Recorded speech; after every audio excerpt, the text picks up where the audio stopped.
రే ఆపరా.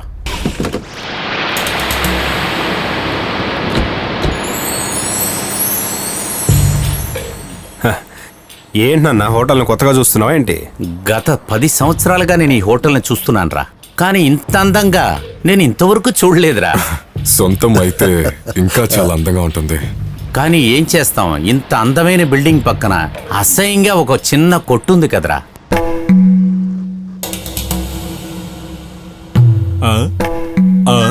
ఏంటి టైగర్ ఎలా చూస్తున్నారు? వీళ్ళేంట్రా జూలో కోతుల్లా అలా చూస్తున్నారు? అవును కదా, నువ్వు వెళ్ళి టిఫిన్ రెడీ చేయరా. ఆ చెత్తనాయాలు మోహన్ ఎందుకు వీడికి కొట్టు రాసిచ్చాడు? అసలు వీడిని ఎలా ఖాళీ చేయించాలో కూడా అర్థం కావట్లేదే. దీన్ని ఆలోచించి డిసైడ్ చేద్దాం. ముందు మెత్తగా, తరువాత పోదునుగా. కావాలంటే ఈ హోటల్ని నువ్వు డబ్బిచ్చి కొనుక్కోవచ్చు, కానీ నన్ను కొనడం మీ తాత వల్ల కూడా కాదు. మీరు కోట్లు కుమ్మరించినా సరే, కేజీఎఫ్లు రాసిచ్చినా సరే నేను అమ్మేది లేదు.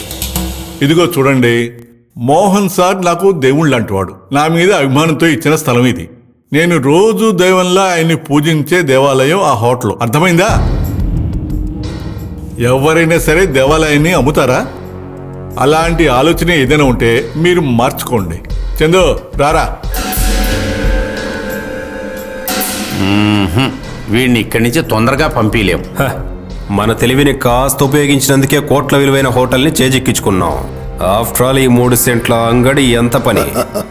రవి అన్న, ఈ సమస్య నాది, ఇది నేను చూసుకుంటా.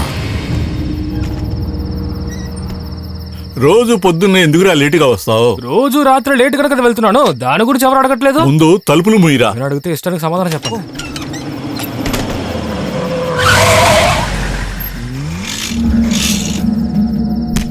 టిప్పర్ వాసు, అన్నీ అయిపోయినాయి, హోటల్ క్లోజ్ చేస్తున్నాం. ఈ హోటల్ని పూర్తిగా క్లోజ్ చేయడానికే వచ్చాను. ఆ హోటల్ వాడు అడిగినప్పుడు నువ్వు ఈ ప్లేస్ని ఇచ్చేస్తుంటే వాడు నీకు తగిన డబ్బు ఇచ్చుండేవాడు కదా. ఇప్పుడు నువ్వు దీన్ని నాకు ఫ్రీగా రాసిచ్చేయాల్సి వస్తోందే. పెద్దాయనా, దీని మీద సంతకం పెట్టి. ఏంటి ఇది?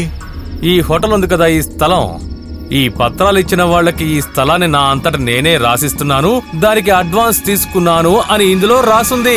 చదివి సంతకం పెట్టండి. పెట్టండి, పెట్రా.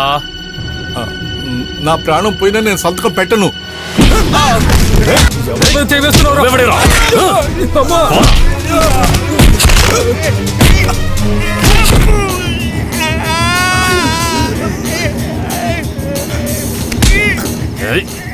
నువ్వు సంతకం చెయ్యకపోయినా వేలు ముద్రైనా వెయ్యరా.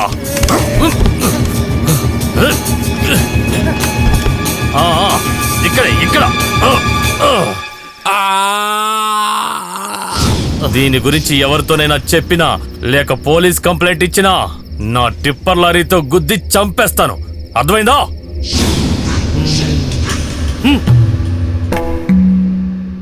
కావాలంటే కుమార్ దగ్గర చెప్దామా? ఇక్కడ జరిగిన సంఘటన మా వాడికి తెలియడానికి వీల్లేదు. అసలు ఏ కొడుకని అనుకోవాలి కదా, ఆఖరిసారికైనా నాన్నగారి ముఖాన్ని చూసుకోవాలని. ఏంటి, నేను సాగు బతుకులో ఉన్నానా నీ ఉద్దేశం? నేను ఇప్పటి గురించి అంటలేదు, తర్వాత అంటున్నా. ఈ విషయాన్ని ఖచ్చితంగా హాస్పిటల్ వాళ్ళు పోలీసులకు చెప్తారు. పోలీసులు టిప్పర్ వస్తుని పట్టుకుంటారు. టిప్పర్ వస్తు మిమ్మల్ని వచ్చి ఖాళీ చేస్తాడు. నేను మేడపై నుంచి కింద పడి కాళ్ళు చేతులు విరడానికి అతనికి సంబంధం ఏంటి? అది సరే, టిప్పర్ వస్తు మిమ్మల్ని బెదిరించడం వల్ల మీరు చాలా భయపడిపోయారు కదా.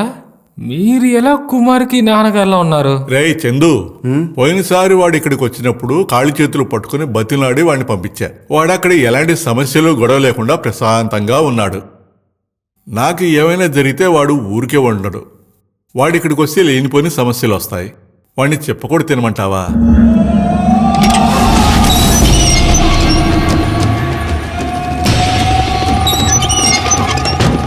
வணக்கண்ணா, நேர வீட்டுக்கா பாருக்கா இல்ல சின்ன வீட்டுக்கா? முதல்ல நான் குலான பார்க்கணும். நான் உள்ள போறது காரணமே அவன் தான்டா. வண்டி எடு.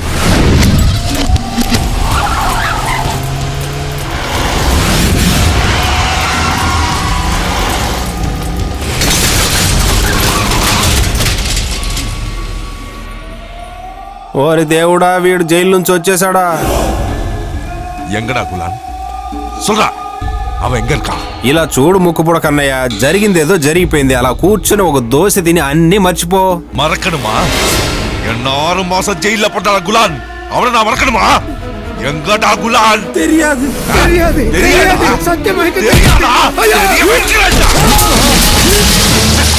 ஏய் சக்கலிங்கம், அச்சு உடையிடாத கடையில அச்சு தோல் கிளப்புங்க.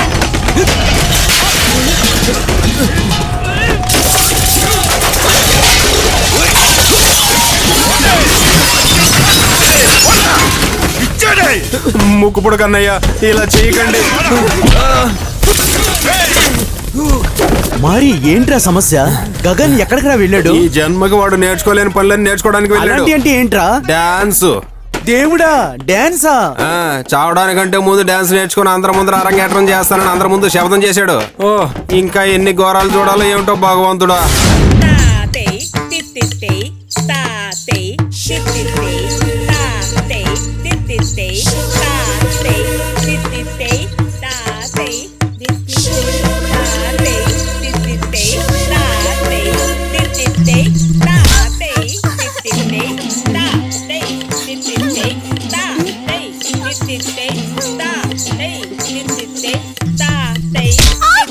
టీచర్ ఇతను నా కాలు పట్టారు. నేనేం తన కాలు తొక్కలేదు. ఏంటక్కడ? నా కాళ్ళు పట్టారు. ఈ అమ్మాయికి ఆటం చేతకపోతే నేనేం చేయను? తప్పుగా ఆడిందే ఆ అమ్మాయి కాదు, నువ్వే. టీచర్ మీరే తప్పుగా తాళం వేశారు. నేను ఆడింది కరెక్టే. ఆట రాకపోతే మానేయొచ్చు కదా. ఒక విద్యార్థితోటి టీచర్ ఎప్పుడు ఇలా మాట్లాడకూడదు. నేను ఇప్పుడిప్పుడే ఎదుగుతున్న కళాకారుణ్ణి. రేపు ఏ స్టేజ్ లో ఉంటానో ఎవరికి తెలుసు? గొప్ప నాట్యాచారుని అవ్వచ్చు. వెంపటి చిన్న సత్యం గారి లాగానో, మంజు భార్గవి లాగానో, శోభానాయుడు లాగానో ఒక పెద్ద సినిమా హీరో కూడా అవ్వచ్చు. నాట్యం అనేది ఒక మహాసముద్రం లాంటిది. మీరందులో మునిగి తేలారు. నేనేమో ఒడ్డున కూర్చొని చేపలు పట్టుకుందాం అనుకుంటున్నాను. చాలు చాలు, ఆపండి, ఆడండి.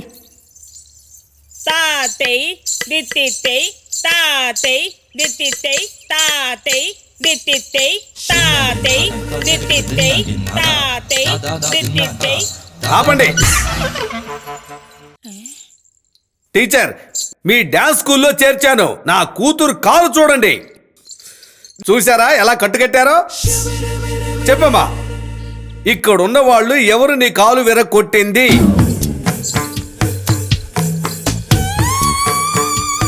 అక్కడున్నారు కదా, అత్తనే.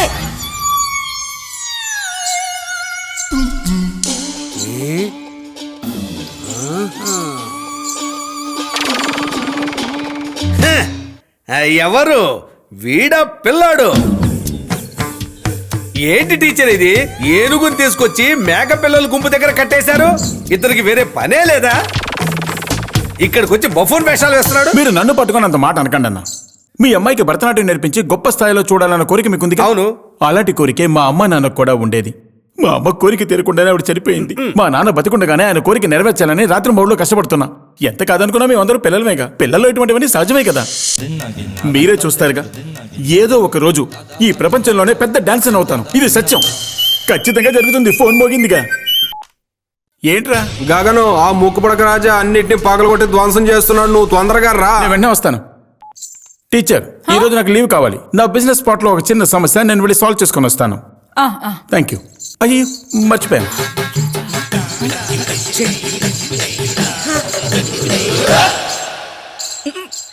అన్నా, ఈ పాప హాస్పిటల్కి వచ్చి నేను భరిస్తా.